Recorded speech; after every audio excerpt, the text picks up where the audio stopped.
Бұл альфа қызматы қандай тапшырманы алды қойсын, барын атқара алады дейді. На самом деле шынды. Аны сіздер ақырғы 2 жылда мына көрсетіп отырасыңдар. Емне тапшырма қойса, барын атқаруға даярсыңар, жана ошо қолыңыздан келеді. Бүгін 28 октябрь УКМКнын Ош башкы башкармалыгында Альфа атайын багыттагы кызматкерлеринин күнү белгиленди. Иш-чарага министрлер кабинетинин төрагасынын орун басары УКМК төрагасы Камчыбек Ташиев катышып, Альфа атайын багыттагы кызматынын Ош, Баткен жана Жалал Абад облустарындагы башкармалыктарынан чакырылган жалпы өзү курамдык куттуктады. УКМК төрагасы улуттун коопсуздугун камсыздоодо бул элиталык бөлүктүн кызматы өзгөчө маанилүү жана жоопкерчиликтүү экенин баса белгиледи. Ең негізгі мәселе, құрметті қызметкерлер, бұл атамекенге қызмат қылу. Мына үшін сөзден бар болсын. Атамекенге қызмат қылу дегенде әркім әртүрлі түсінеді. Әркімден өзінің орнында қызмат қылуын көрсетуі керек. Мұғалім деген қылыш керек. Студент деген қылыш керек. Спортсмен деген қылыш керек. А сіздер болса, өзіңізден қолыңызда құрал бар ма? Тактикалық, машығу оқуларын жақсылап өткізіп, егерде мемлекеттің башына қарағандай бір күн түсіп бола тұрған болса, сіздердің қызметіңіз керек бола тұрған болса, ошондо чыга турган жигит силерсиңер. Ошондо чыга турган, коргой турган, өз ишин так аткарып, коркунучтардын бардыгын багындырып, мамлекетте коопсуздугун сактай турган, коргой турган силерсиңер. Ошондуктан силер дагы өз кызматыңарды так аткарышыңар керек деп билем. Ошондой мезгилде мына бүгүн сиздердин майрамыңыздар болуп турат. То есть кече майрамыңыздар болуп өттү. Бирок бул майрам мындай айтканда бир условный майрам да. А на самом деле бизде майрам качан болуш керек? Майрам биз душманды жеңген күнү ошондо бизде майрам. Кайсы күн биз тапшырманы жакшы аткарса, кайсы күн алдыбызга коюлган талаптарды аткарып, биз душманга же болбосо ушу биздин мамлекетке каршы адамдарга туруштук бере алсак, ошол күн бизге майрам болуш.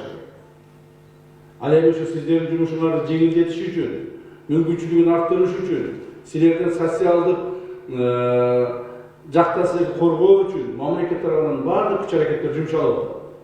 Мұны өзіңіздер байқап атасыздар, ақырғы малдарды көріп атасыздар, өз қолыңыздармен сезіп атасыздар.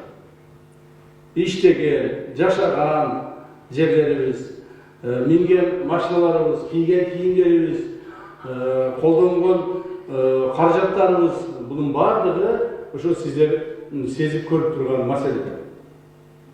Мұнан арыдағы ошо мәселелер өркүндөтүлөт. Мұны менен токтоп калбайбыз. Мұнан арыдағы сізге шарт түзүлөт. Мұнан арыдағы жаңы технологияларда, жаңы бағыттағы, жаңы замандағы артүрлі құрал-жарақтарды, артүрлі боеприпастарды, техникаларды алғанға, жана силерге колдонууга бергенге биз милдеттүү болобуз, жана ошону биз аткарабыз. Альфа атайын багыттагы кызматы өзүнүн курамында ар кайсы аскердик адистиктер боюнча адистиги бар.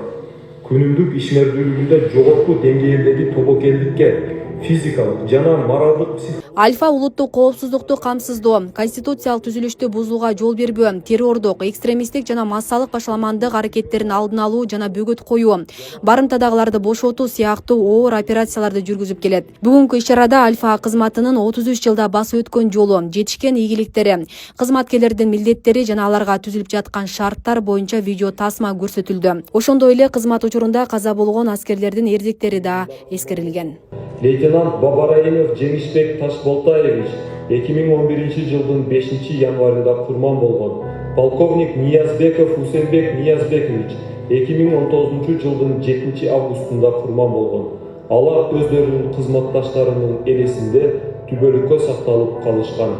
Камчыбек Ташиев Альфа өздүк курамын куттуктоо сөзүн улай кызматкерлерге майрамдык белектерди тапшырып, мындан арыдагы өз кызматтык милдеттерин так жана берилгендик менен аткаруу зарылдыгын, бул үчүн дайыма физикалык, тактикалык жана психологиялык жактан күчтүү болуу керектигин эскертип өттү. Бул биринчи адамгерчилигиңер, силердин эржүлөктүүлүгүңөр, ошол коркпостугуңар, шамдагайлыгыңар, булардын бардыгы силерде бар деп эсептейм. ушул жогорку айтылган сапаты жок адамдар бул атайын кызматта кызмат кылууга катыксыз болот. Ошондуктан ар дайым күн сайын өзүңөрдүн физикалык жактан, тактикалык жактан, психологиялык жактан даярдап барышыңар керек. Так күн сайын 3 күн, 2 күн, 1 күн тренировка кылбай койсоң ана билесиңер, анан кийин кылгың келбей калат. Анан 1 апта тренировка кылбай койсоң, вообще кылгың келбей калат.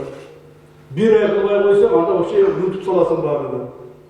Ошондуктан силерден талап ушундай. Ушундай каттуу талаптарга чыдаган гана, ошого туруштук берген гана балдар биздин катарыбызда болот. Альфа кызматында. Иш-чаранын аягында атайын кызматтын жетекчилиги өздүк курам УКМК төрагасы Камчыбек Ташиевке терең ыраазычылык билдирип, атайын белегин тапшырышты. Мекен үчүн, эл үчүн жаңыбызды бергенге даярбыз, ар дайым даярбыз. Кандай гана бир тапшырма болсун, мамлекет жактан болобу, улуттук коопсуздук жактан болобу, биз ар дайым аткарууга даярбыз. Ошон үчүн сизге терең ыраазычылык, өзүмдүн үй бүлөмдүн атынан, тууган уктарымдын атынан ар дайым аман болуңуз, ден соолукта болуңуз. Ар дайым сиздин жаныңыздабыз. Рахмат. Рахмат сизге.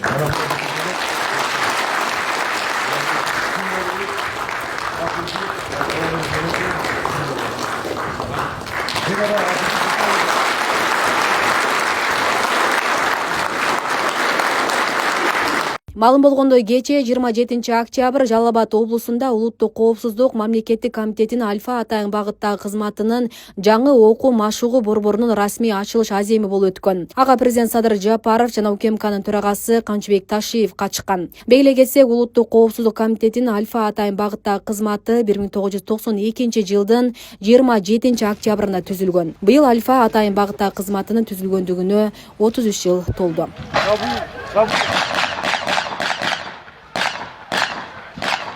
Асия Сыдыкова, Эркинбек Баймуратов, Регион телеканалы.